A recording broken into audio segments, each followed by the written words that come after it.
EFT tapping is a remarkable tool for personal transformation, and it's easy to learn. If you haven't learned it yet, it just takes 10, 15 minutes to really master the basic recipe. But there's one hang up a lot of people have in getting the most out of EFT, and that's a reluctance to say negative things, a reluctance to focus on the negative.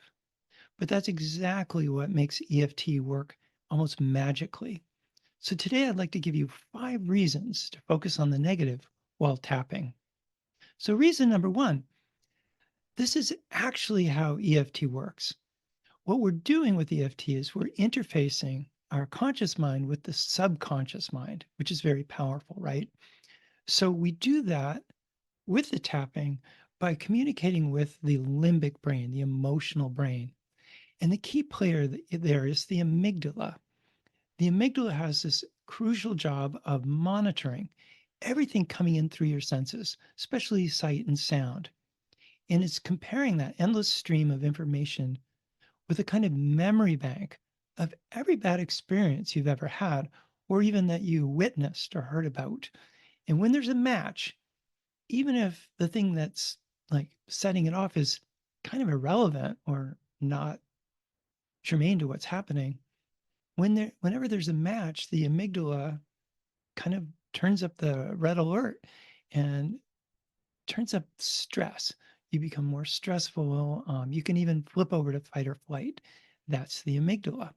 So, what we're doing with EFT is we're communicating with that part of the brain, and whatever we're focusing on, we're breaking the connection to threat.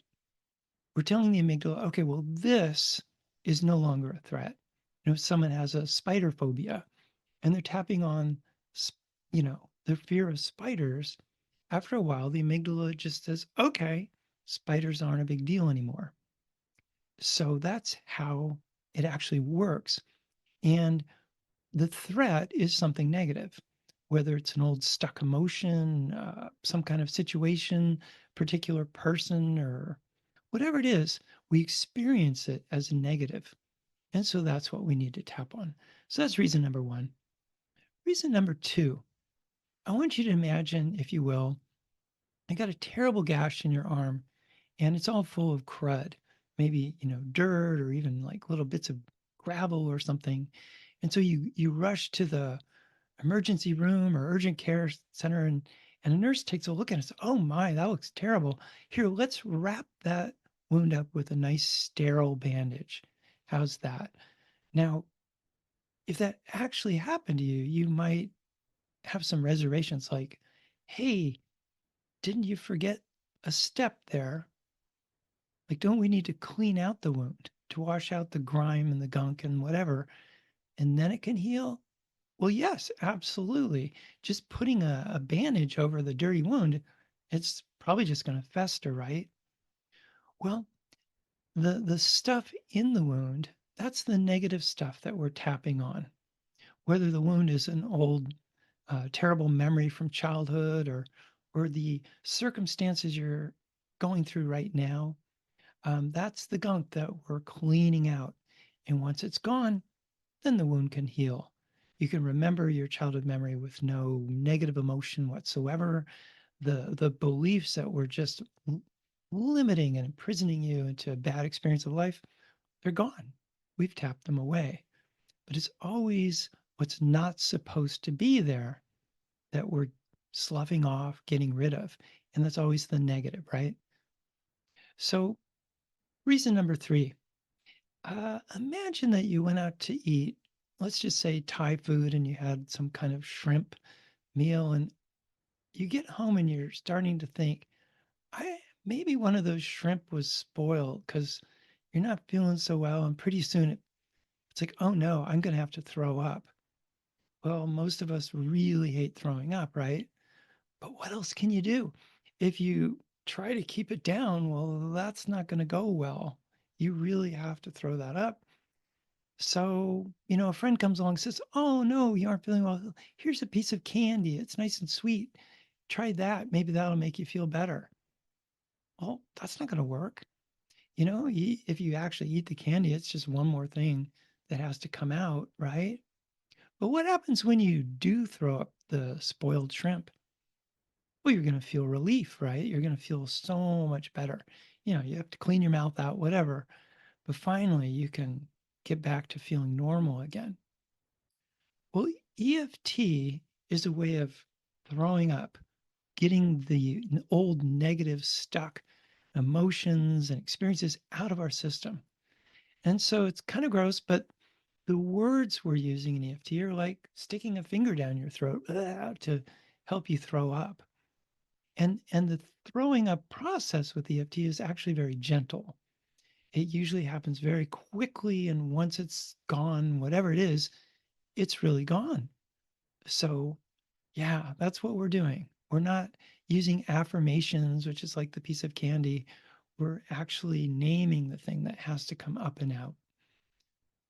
So, a fourth reason why we use the negative with EFT, and especially if you're trying to help somebody else, whether it's a friend, a loved one, or a client with tapping, if they're wanting to let go of some negative experience of themselves, for instance, maybe they feel unattractive, or maybe they feel like a big loser for some reason, they have low self esteem.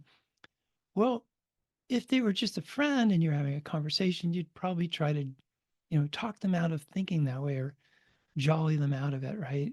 Give them a different perspective.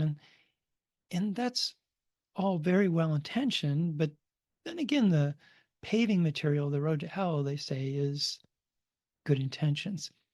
So, especially again, you're working with somebody else, if you're tabbing with them and trying to tell them what a great person they are, they're not ugly, they're really have a beautiful face, whatever it is, what we're doing there is we're inadvertently gaslighting them. We're invalidating their experience. And I don't think that ever goes very well. You know, it's difficult and counterintuitive to just stand next to him and say, "Ah, you're feeling really homely today," or "Gosh, yeah, you're feeling like kind of a loser, huh?" But when you are able to do that for someone, it actually gives them space to change their own mind, to reevaluate their own idea of themselves, instead of being in opposition to your well-meaning attempts to cheer them up. So again, with EFT, you can tell someone before you start with them, "Hey, I'm going to have you say all kinds of negative crap, and don't feel like I believe any of this stuff. It's just in case you believe it. So, oh my God, I'm the biggest loser ever. I can't believe anyone will even look at me or talk to me or whatever it is." Exaggerating that negative stuff gives them a freedom to let it go. Okay, number 5.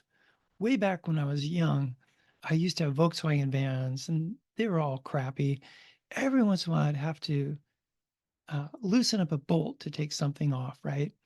And of course, the bolts always seem to be rusted, rusted on there. So very difficult.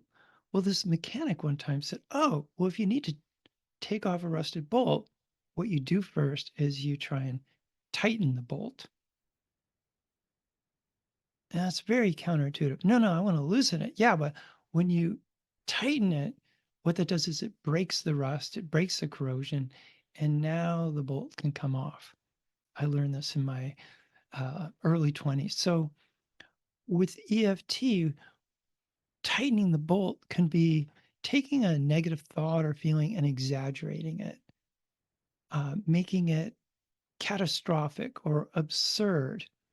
Um, it would be a cruel thing to do, maybe, if we weren't tapping. But if you do this while tapping, a problem that seemed so oppressive now becomes ludicrous. A belief that was just crushing is now laughable. And it's a beautiful thing when you can help someone shed these negative feelings. And so you do that in EFT by focusing on the negative.